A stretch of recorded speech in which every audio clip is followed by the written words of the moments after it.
Hello guys, welcome to my channel Anita new blog. कैसे हैं आप सब? आई होप आप सब बहुत बढ़िया होंगे गाइस। मैं भी बढ़िया हूँ। और लास्ट ब्लॉग में मैंने आपसे शेयर किया था कि ससुराल वालों का पूरा सच। मैंने आपको सारी चीज़ें बताई थी कि मेरे साथ जो भी इंसिडेंट हुआ, जो भी चीज़ें हुई, वो सारी प्रॉपर्टी के कारण हुई, है ना। क्योंकि सारा खेल यार प्रॉपर्टी का ही है।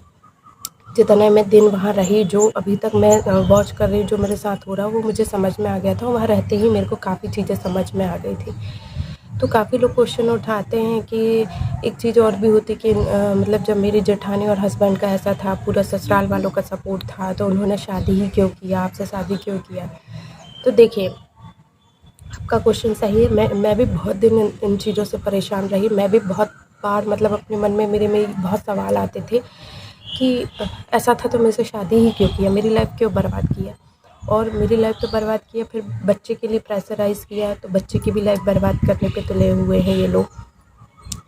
तो देखिए, जो लोग मतलब मेंटली प्रिपेयर रहते हैं ना, मेंटली गेम जिनका रहता है कि भाई जो पहले से सोचे रहते हैं प्री प्लानिंग से कि हमें ऐसा करना है, इसके बाद ऐसा करना है, तो वो उस हिसाब से काम करते हैं ना। उनको ये फ़र्क नहीं पड़ता कि हम किसी की लाइफ बर्बाद कर रहे हैं या किसी के साथ गलत कर रहे हैं, है ना। जब वो गलत रास्ते पे चल दिए ना, तो वो इंसानियत ही भूल जाते हैं, चाहे वो एक लोग हो, दो लोग हो या पूरा परिवार हो, है ना। तो मेरे साथ ऐसा था कि मैं नहीं तो किसी और से शादी करता हूँ, है ना। तो काफ़ी चीज़ें मेरे रहने पे समझ में आई। एक्चुअली क्या हुआ, मैंने आपको पहले भी कई बार शेयर किया कि मेरी जेठानी मेरी कज़िन लगती है ना। उसी के थ्रू, उसके पिता के थ्रू, और भी बहुत सारे लोग मीडिएटर थे। मैंने बताया था पत्रिका जो है हमारे यहाँ जो चलती है, उससे उसके थ्रू मतलब काफ़ी माध्यम बने मेरी शादी का। और जब मतलब मेरी जेठानी का ये था कि मतलब अपने देवर की शादी करवाना है, उसका जो भी चल रहा था मेरे हस्बैंड के साथ वो तो ठीक है, लेकिन मेरे हस्बैंड की उसको मतलब शादी करवाना था, कैसे भी करके शादी करवाना था। और हम लोगों को उतना समझ में नहीं आया कि इतने टाइम तक इसकी शादी क्यों नहीं हुई। मतलब इतना अच्छा परिवार है, अच्छा कमाऊ परिवार है, बड़ी मतलब ऐसा नहीं कि किसी चीज़ की कमी है ना। सारी चीज़ें सब है, बस ये है कि कलर डाउन है। तो ऐसा बहुत भी डाउन नहीं था, है ना। सारी चीज़ें थी। बाकी बाहर जो व्यवहार है वो भी बहुत अच्छा है, बना हुआ था मेरी जेठानी का और मेरे हस्बैंड का, है ना। ये तो बाद में सारी चीज़ें आई है कि अंदर जो गंदगी फैली थी वो तो जब मैं आई तब मुझे सारी चीज़ें समझ में आई। मतलब बाहरी व्यक्ति कोई भी नहीं समझ सकता कि ये मतलब इस परिवार में इतनी गंदगी है अंदर, है ना। जो इस परिवार में शामिल हुआ तब समझ में आया मुझे, है ना। तो ऐसा है कि उससे तो शादी कर ली गई। मतलब उनका ये था कि क्या प्री प्लान था, मैं आपको बताना चाहती हूँ। उनका ये था कि इससे शादी करना है, ठीक है, और शादी करके इसको बच्चे के लिए प्रेशराइज़ करेंगे, तो बच्चे में फंसी रहेगी और फिर ये ना मतलब अगेंस्ट नहीं जा पाएगी, हम जैसा बोलेंगे वैसे करेगी। और बाकी इनका ये था कि मेरी जेठानी जो है ना वो पार्षद है। मतलब जब मैं शादी होकर गई थी तब भी वो पार्षद थी, और अभी वो फिर से जो चुनाव हुए पार्षद थे वो फिर पार्षद बनी है ना। और जेठ मेरे उस समय पॉलिटिक्स में थे। अभी तो उनके ऊपर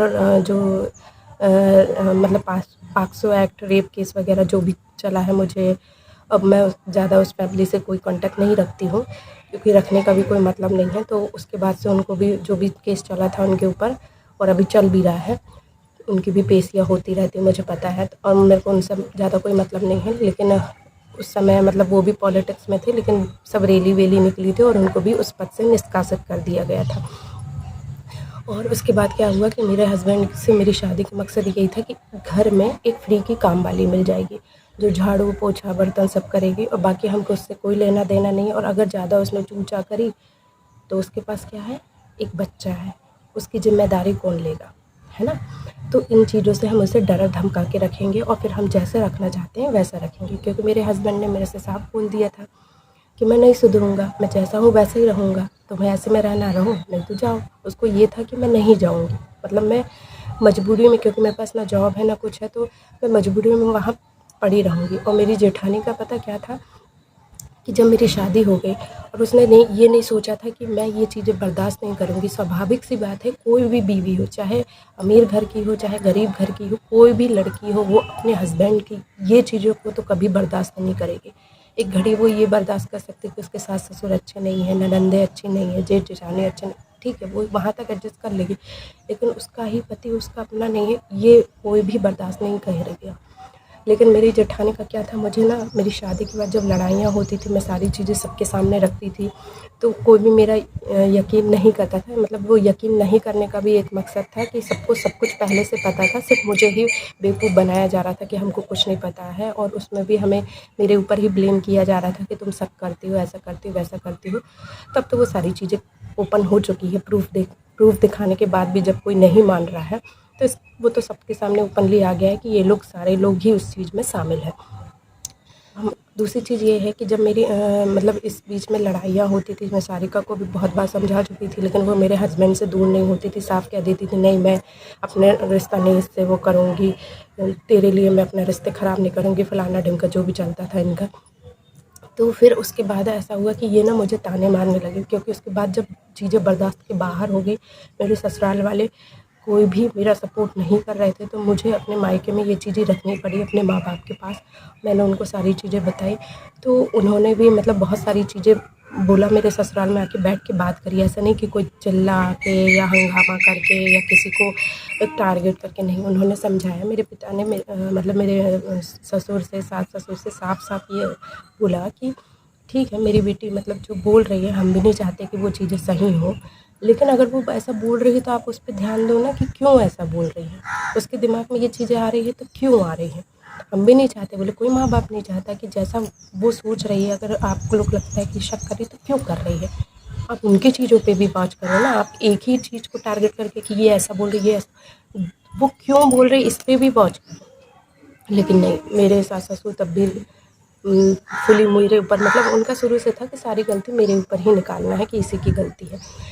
तो ये हुआ कि मेरी जेठानी भी तक भी ये बातें गई, मैं तो साफ उससे बोलती थी, और उसके बाद क्या होता था, ऐसे ही ससुराल जाना, मायके आना, ये सब चल रहा था। बेटी भी छोटी थी मेरी, तो कहीं उसकी पास नहीं तो कहीं कुछ, है ना, ये सारी चीज़ें चल रही थी। तो जब मेरी बेटी के पासने के लिए मैं मायके आई थी, उसके बाद मैं वापस ससुराल गई, तो मेरी जेठानी मुझे यही ताने मार रही थी कि मैं तो चाहती नहीं थी कि ये शादी हो, मैं तो कोई अनपढ़ गँवार घर की लड़की लाना चाहती थी, और गरीब घर की लड़की लाना चाहती थी, है ना, उसका यही सारी चीज़ें चल रही थी।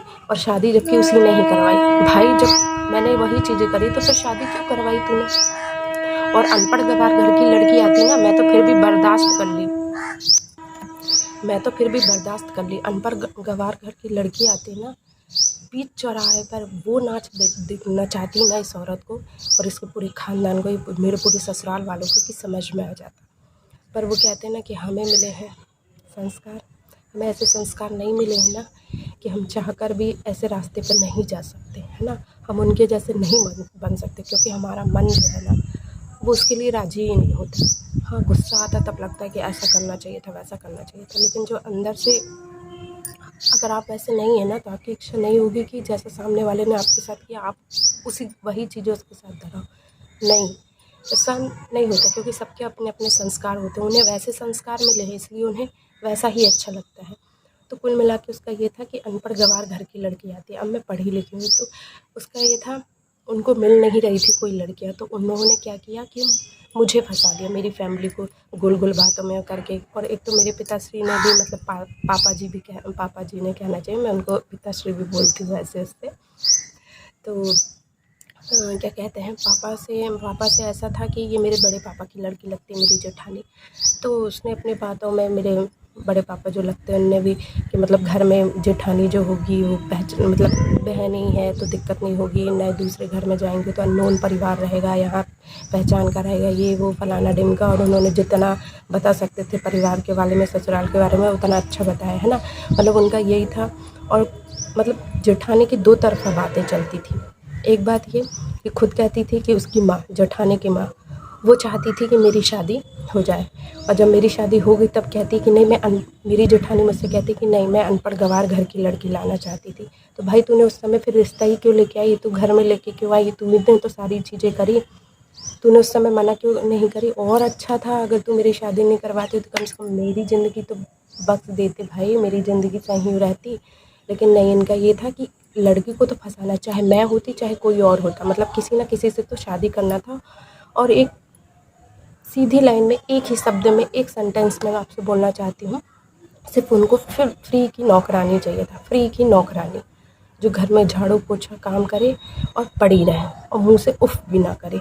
लेकिन वो फ्री की नौकरानी उनको ऐसे तो मिल नहीं सकती थी, तो शादी करने से डबल फ़ायदा मिलता, पैसे आते, दहेज मिलता, है ना। और लोगों के बीच में समाज में भी एक रेपुटेशन बनती कि भाई इसकी शादी हो गई, इसका बच्चा हो गया। तो वही धमकी मेरा हस्बैंड भी मुझे यही देता था कि अगर तुमने मुँह खोला, है ना, मेरा हस्बैंड मुझे यही धमकी देता था कि अगर तुमने हम दोनों के बारे में मुँह खोला तो लोग तुम्हारे लिए गलत सोचेंगे।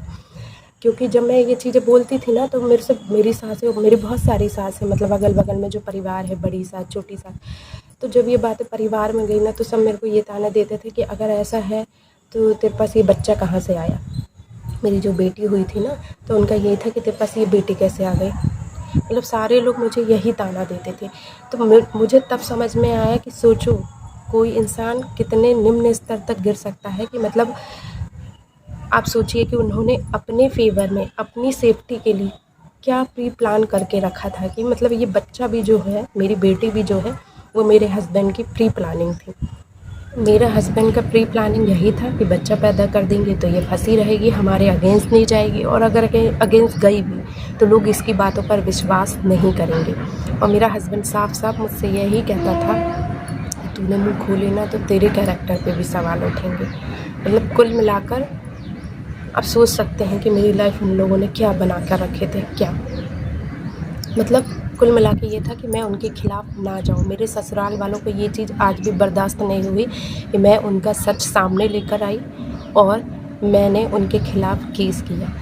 मतलब उन्हें ये चीज़ अभी बर्दाश्त ही नहीं हो रही है, क्योंकि मेरी सास जो मुझे धमकी देती थी ना कि नायक फैमिली का यहाँ नाम चलता, नायक फैमिली के खिलाफ़ यहाँ कोई आवाज़ नहीं उठाता, है ना। भाई तुम किसी के साथ गलत करोगे तो कोई क्यों बर्दाश्त करेगा। यहाँ मेरी ज़िंदगी का सवाल है, मेरी बेटी की ज़िंदगी का सवाल है। हाँ, तुम किसी के भी साथ गलत कर दोगे और सामने वाला बस मतलब तुम्हारे पास पैसा है तो तुम यही चाहते हो कि तुम किसी की भी ज़िंदगी बर्बाद कर दोगे, किसी की भी लाइफ के साथ खेल जाओगे, है ना। तो मेरी भी बेटी की भी लाइफ का सवाल है, मैं भी पीछे नहीं हटूँगी, मुझे लड़ना होगा तो मैं लड़ूँगी, मैं उसे उसका हक दिलवा कर रहूँगी और तुम्हारा सच तो मैं सामने लाकर ही रहूँगी। मतलब तुम लोग ना जितना मतलब इनका सच जो है ना परिवार में सब लोग जानते हैं, लेकिन क्या है समाज में ये चीज़ गई नहीं है, समाज के लोग नहीं जानते, तो ये उस चीज़ का फ़ायदा उठा रहे हैं। परिवार के लोगों ने तो इन्हें एक किनारे कर दिया है, कोई मतलब नहीं है, लेकिन क्या है सामाजिक रूप से इनको समाज में किसी को नहीं पता इनके बारे में, तो ये इस चीज़ का फ़ायदा उठा रहे हैं। मतलब मेरे लिए ये ऊट-पटांग समाज में बताते हैं, है ना, कि चली गई है तो खुद से नहीं आ रही है, हमने जेठ-जेठानी को अलग रख दिया था। अरे भाई कैसे अलग रखा था? आपको तो सब पता है ना कैसे अलग रखा था, है ना। अलग रखने का मतलब ये नहीं होता कि आप मेरे पति को अपनी बड़ी बहू के पास ले जा रहे हो, सब कुछ सब पता होने के बाद उसका पति भी ले जा रहा है, उसको कोई दिक्कत नहीं, तुमको कोई दिक्कत नहीं है, मुझे क्या समझ रखे हो ना। और ये चीज़ें जो मेरे साथ कर रहे हो ना, खुद की 3-3 बेटियाँ हैं उनके साथ करो ना, तब समझ में आएगी। दूसरों की बेटी की ज़िंदगी बर्बाद करने में तो तुम लोगों को बहुत मज़ा आ रहा है और ईश्वर तो ऊपर वाला देख ही रहा है। जैसा तुम मेरे साथ कर रहे हो ना, तुम्हारे साथ भी वही रिपीट होगा, वही रिपीट होगा। जैसा कर्म करोगे वैसा ही भोगोगे, ठीक है ना। तो तुम्हें अभी जैसा भी लग रहा है ना, बहुत मज़ा आ रहा है, अच्छा लग रहा है, लेकिन हो रही है ना, धुल रही है ना, समाज में तो धुल गई तुम्हारी सारी। बड़े बेटे पे जो केस हुआ, इतना बड़ा कांड हो गया, तो सामाजिक रूप से तो वो धुल गए, लेकिन जो मेरे हस्बैंड और मेरी जेठानी के बीच में चल रहा है वो बस सामाजिक रूप से सबको पता नहीं है, तो तुम उसका फ़ायदा उठा रहे हो। तो क्या है ना, आज नहीं तो कल चीज़ें बाहर आ ही जाती हैं, कहीं ना कहीं से तो बाहर आ ही जाएंगी और ऐसी चीज़ें छुपती नहीं हैं, है ना। क्योंकि अगर बहुत सारी चीज़ें होती हैं कि अगर शादी हुई तो बच्चा होने के बाद क्यों एक औरत ने अपने हस्बैंड को छोड़ दी, कुछ ना तो मजबूरी रही होगी ना, कुछ ना कुछ तो मजबूरी रही होगी ना। लोगों का दिमाग ये भी चलता है, एक तरफ़ा दिमाग नहीं चलता, है ना। और मुझे अब कोई फ़र्क नहीं पड़ता कौन मुझे क्या बोलता क्या नहीं बोलता, है ना। मैं अपने रास्ते पे सही हूँ, मैं अपनी जगह सही हूँ, तो मेरे को कोई फ़र्क नहीं पड़ता। और हाँ, रहा बात मेरी बेटी का, तो मैं उसे उसका हक दिलवा कर रहूँगी, तुम्हें जो लगे सो करो।